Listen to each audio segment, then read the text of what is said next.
That's the Day by Lighthearted Guitar Tutorial. I'm Eliza. Let's get into it.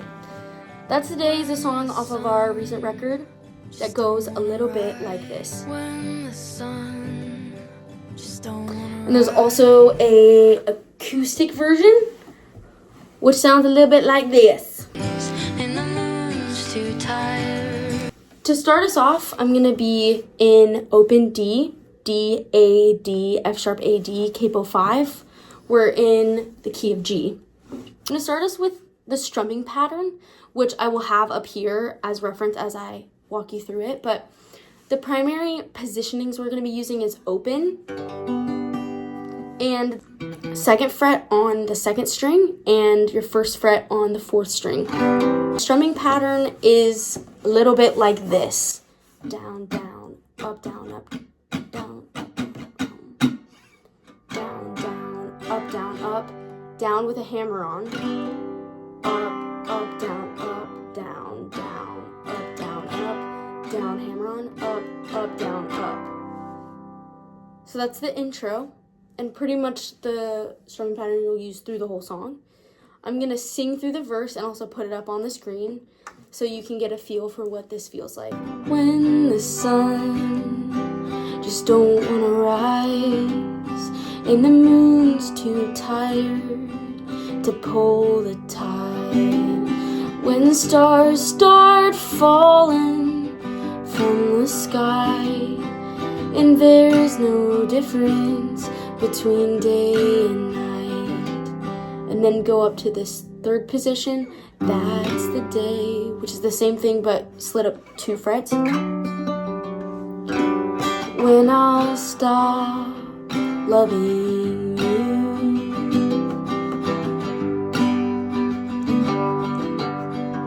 There's a hammer on, fun little part you can do if you're feeling zesty, which is a hammer off, which is from the second fret on the third string down to open, and then the second fret on the second string off, and then open on the bottom.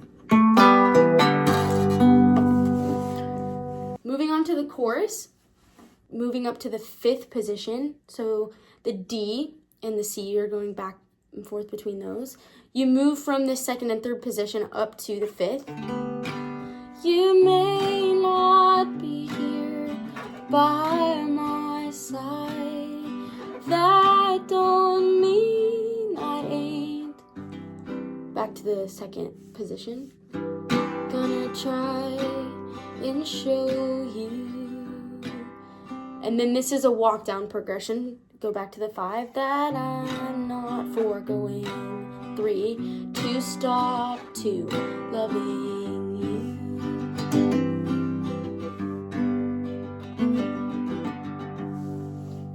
So now that you have that, I'm gonna walk us through what that looks like in standard, which will be no capo, and I'll also walk us through the solo, because we need to do the solo. Standard, no capo.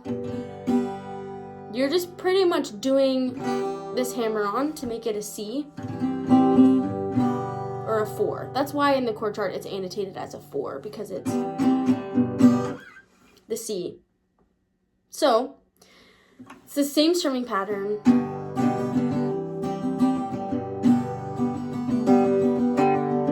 The hammer-ons are on the 4th and 3rd string instead of the 3rd and the 2nd.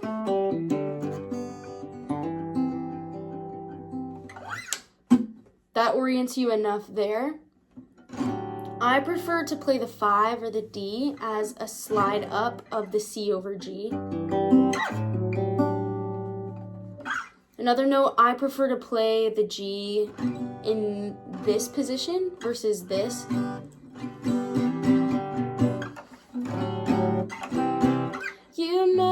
I'll walk us through into the solo, and I'll have the solo up here. Pro tip, if you ever need something to be slowed down, YouTube is great for playback in a slower pace. So that's how I learned to play lap steel, honestly, as I went back through a lot of videos and I played along crazy slow. So If you need to slow it down, please feel free to do that. So I'll walk us through the chorus, through the solo. You may not be here by my side. That don't mean I ain't gonna try. I prefer to go to the 6 here in standard A minor. That I'm not going B minor to stop loving you. Here's the solo.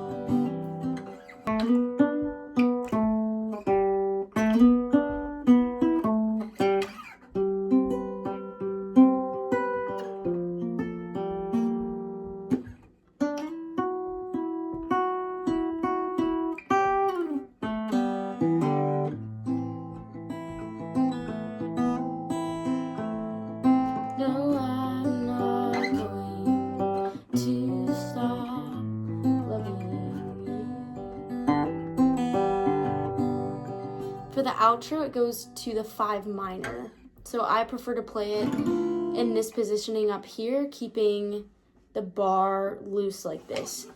No, I'm not going to stop loving, and then I do this walk up.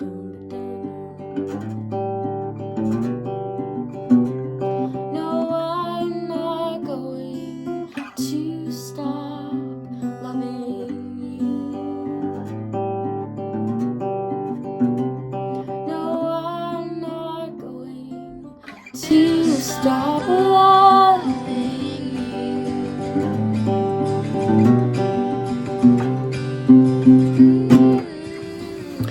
Hopefully this helps. Like I said, the chord chart is your friend, and the tabs along the way that I've put in this video can be a great resource for you as I try to cover a lot of ground in a shorter amount of time. Cheers. Happy playing.